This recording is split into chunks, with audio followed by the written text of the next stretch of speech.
The silence had gone on too long. Padre Pio sat in the confessional, waiting. On the other side of the wooden screen, someone breathed, shallow, uneven, the sound of a man trying to speak but finding no words. The church was empty. Evening light filtered through the high windows, painting the stone floor in bands of amber and shadow. Outside, the village had settled into that quiet hour between work and rest, but inside the confessional, the silence felt wrong. Pio leaned closer to the screen. "Take your time, my son." The breathing continued. Then a voice, rough and low, "Bless me, Father, for I have sinned." "How long since your last confession?" 3 years. Pio waited. "I've lied to my wife, stolen from my employer, missed Massachusetts." The words came slowly, forced out like stones pulled from mud. "I've been drunk. I've cursed God." Standard sins. The kind Pio heard every week. But something was off. He could feel it. The air in the confessional had changed. Not colder, but heavier, like the space was shrinking.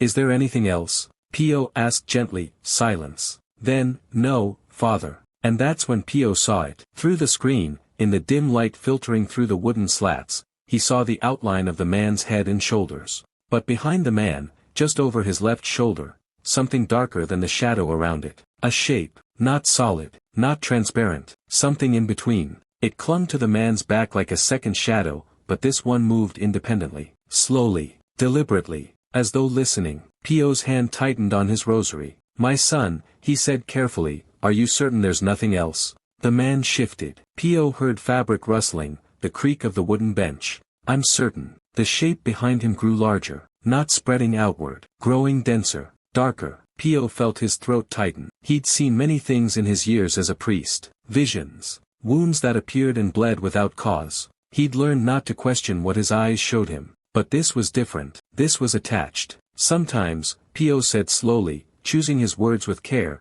"we carry burdens we're afraid to name. But God already knows them." The man's breathing quickened. "I've told you everything, have you?" Silence again. Longer this time. The shape pulsed, like a heartbeat made visible. "There's nothing else," the man said, his voice harder now, defensive. Pio closed his eyes, prayed silently for the words. When he opened them, the shape had spread across the man's shoulders like a cloak. "My son, whatever you're hiding, whatever it is, it will not leave you until you name it." "I don't know what you're talking about." "You do." The man stood abruptly. The wooden bench scraped against stone. "I came here for absolution, not accusations. And you'll receive it, when you confess fully." "I have." "No," Pio said quietly, "you haven't." The shape now covered the man's entire back, spreading down his arms like oil. Pio could see it clearly now, not just darkness, but something with weight, something that held on. The man's hand appeared at the edge of the screen, gripping the wood. His knuckles were white. "Give me the penance," he said.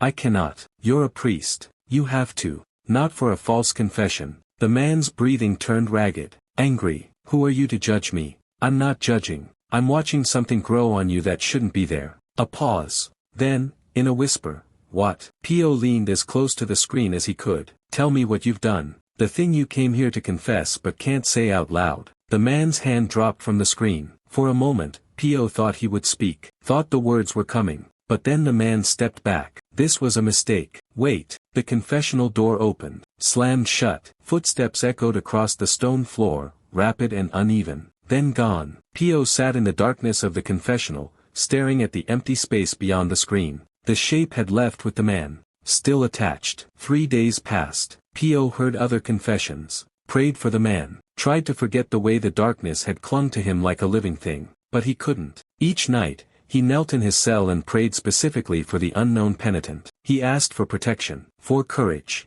for the man to return before whatever was attached to him grew too strong to break free from. The wounds in Pio's hands ached as he prayed. They always did when something spiritual was at work. The stigmata had taught him that pain and grace often walk together. On the morning of the 4th day, he woke with a heaviness in his chest. Something was wrong. He could feel it the way some men feel rain coming. That afternoon, a woman came to confession. She was young, maybe 30, and her voice shook when she spoke. "Father, I need to tell you something. Not about me. About my brother." Pio listened. "His name is Marco. He came to see you a few days ago." Pio's breath caught. "Go on." "He's been different. 4 months now. Angry, distant. He doesn't sleep, doesn't eat. My mother thinks he's sick, but it's not that." "What is it?" The woman hesitated. Something's wrong with him, father. Like he's carrying something he can't put down. Pio felt cold. Has he told you what it is? No, but I know. Her voice dropped to a whisper.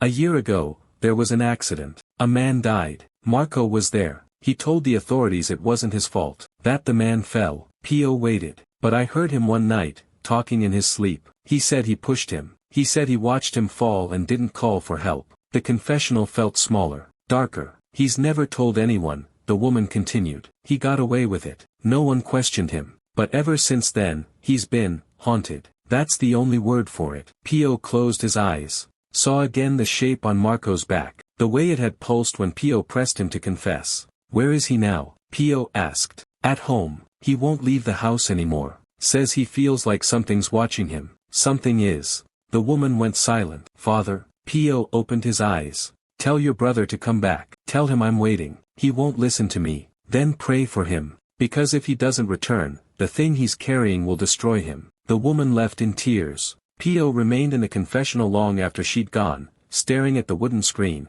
thinking about Marco somewhere in the village, alone with his secret and the darkness that fed on it. Marco did not return. Days became weeks. Pio asked the woman about him each time she came to Massachusetts. Each time, her face grew more troubled. He's getting worse, father. He talks to himself, sees things that aren't there. My mother wants to send him to the hospital. It's not a doctor he needs. Then what? He needs to confess, fully, before it's too late. He says he already did. He lied. The woman looked at him with frightened eyes. How do you know? Pio couldn't explain, couldn't tell her what he'd seen, so he simply said, I know. But Marco stayed away. The weeks turned into a month, then 5 weeks. Pio felt the weight of it every day. Every time he entered the confessional, he half expected to see Marco on the other side of the screen. He never came. Until one night, 5 weeks after the incomplete confession, someone pounded on the monastery door. Pio answered. Found the woman standing there, tears streaming down her face. It's Marco. You have to come. What happened? He tried to end it. Cut his wrists. We found him in time, but, she choked on the words. He's asking for you. Pio grabbed his stole and followed her through the dark streets. The night air was cold. Their footsteps echoed off the narrow stone buildings. The woman walked fast, almost running, and Pio struggled to keep pace. The house was small, lit by a single lamp in the front room. Marco's mother stood by the door, her face pale and ancient with grief. She didn't speak, just pointed upward. Upstairs, the sister whispered. Pio climbed the narrow staircase. The woman followed. Marco's room was at the end of the hall. The door stood open. Inside, Marco lay on the bed, both wrists wrapped in white bandages already staining red. His face was gray. His eyes stared at the ceiling. But what stopped Pio in the doorway was what surrounded him. The shape he'd seen in the confessional had grown massive. It filled the room like smoke, but darker, thicker. It pressed down on Marco like a weight made visible. Pio could feel it from where he stood, not cold, but suffocating. A presence that fed on despair. Marco's eyes slid toward Pio. Recognition flickered. You, he rasped. You knew. Pio stepped inside, closed the door, leaving the woman in the hall. I saw it, Pio said. In the confessional. I tried to warn you. Marco's laugh was bitter, broken. You should have told me what it was. Would you have listened? Silence. Pio sat on the edge of the bed. The shape shifted, but did not retreat. Up close, it was worse. He could see it moving, writhing, like something alive but not living. It's not too late, Pio said. Yes it is. Look at me. You're still breathing. That means you still have a choice. Marco closed his eyes. Tears leaked from the corners. I killed him. I know. I pushed Antonio off the cliff. We were arguing. He turned his back. I pushed him. Watched him fall. He screamed the whole way down. The words came faster now, like a dam breaking. I told everyone it was an accident. That he slipped. They believed me. His wife believed me. Marco's voice cracked. I went to his funeral. Looked his children in the eyes. Shook their hands. Told them how sorry I was. The shape began to writhe. Not growing anymore. Twisting. I thought I could live with it, Marco continued. Thought it would fade. But it didn't. It got worse. Every night I see him falling. Every day I feel him watching me. I can't eat. Can't sleep. I look in the mirror and see something behind me that shouldn't be there. That's not Antonio, Pio said. That's your guilt given form. Marco opened his eyes. Can you get rid of it? No. But you can. How? The same way you should have 5 weeks ago. Confess, fully, and mean it. Marco stared at him. That's all. That's everything. For a long moment, Marco said nothing. The shape pressed down harder, as if sensing what was coming. Then, slowly, haltingly, Marco began. He confessed the murder, the lie, the year of hiding, the nights he couldn't sleep, the way he'd watched Antonio's wife become a widow and done nothing, the guilt that had eaten him from the inside until he couldn't tell the difference between his thoughts and the voice that whispered he deserved to die. He confessed it all, every detail, every moment, every lie he'd told himself to justify what he'd done. Pio listened, prayed, watched the shape around Marco begin to thin, not disappear, but loosen, like chains coming undone. When Marco finished, his voice was hoarse, empty, but clearer than it had been. What happens now? He asked. You go to the authorities. Tell them what you've done. They'll arrest me. Yes. I'll lose everything. Yes. Marco closed his eyes again. Will it be enough to make this stop? Pio looked at the shape, still present but no longer suffocating. Confession begins healing, but consequences still follow. And if I don't go to the authorities? The shape darkened. Then you'll carry it until it kills you, Pio said. Maybe not today, maybe not next week, but it will. Marco was quiet for a long time. Then he nodded. I'll go tomorrow. Do you mean that? I think so. That's not enough. Then yes. I mean it. The shape began to fade, not vanish, but retreat, like smoke pulled through an open window. Pio placed his hand on Marco's head, spoke the words of absolution. The bandages on Marco's wrists had stopped bleeding. Marco kept his word. The next morning, with his sister beside him, he walked to the police station and confessed to Antonio's murder. He was arrested, tried, sentenced to 15 years. His mother never spoke to him again. His sister visited once, then stopped. The village condemned him. Antonio's family cursed his name. But in prison, Marco did something he hadn't done in a year. He slept. No nightmares. No screaming. No waking in the dark convinced something was standing over him. For the first time since Antonio fell, Marco slept through the night. Pio saw him once more, 3 years later. The guards brought Marco to the monastery for a special confession during Lent. He was thinner, his hair graying at the temples, but his eyes were clear, clearer than Pio had ever seen them. They sat in the same confessional where it had all begun. Do you still see it? Marco asked quietly. See what? The thing that was on me. Pio was quiet. Then, no. It's gone. It left when you spoke the truth. Marco let out a breath he seemed to have been holding for years. I thought I'd destroyed my life. You did. Then why does it feel like I'm finally living? Pio smiled, though Marco couldn't see it through the screen. Because you stopped running. The burden you carried was always heavier than the one you feared. Marco nodded slowly. Father, yes. Thank you, for not giving me absolution that first day. I couldn't. It would have been a lie. I know. But if you had. Marco's voice dropped. I'd be dead by now. I was planning it even then. I came to confession thinking if I could just get forgiveness, I could end it with a clean soul. Pio felt cold. But that's not how it works. No, I learned that. Marco paused. The truth was harder than dying, but it was the only thing that let me live. They sat in silence for a moment. Then Marco said, I'll finish my sentence. All 15 years. And when I get out, I'll spend the rest of my life trying to make something good from what I destroyed. That's all any of us can do, Pio said. When Marco left, Pio remained in the confessional. He thought about the shape he'd seen, about how close Marco had come to death,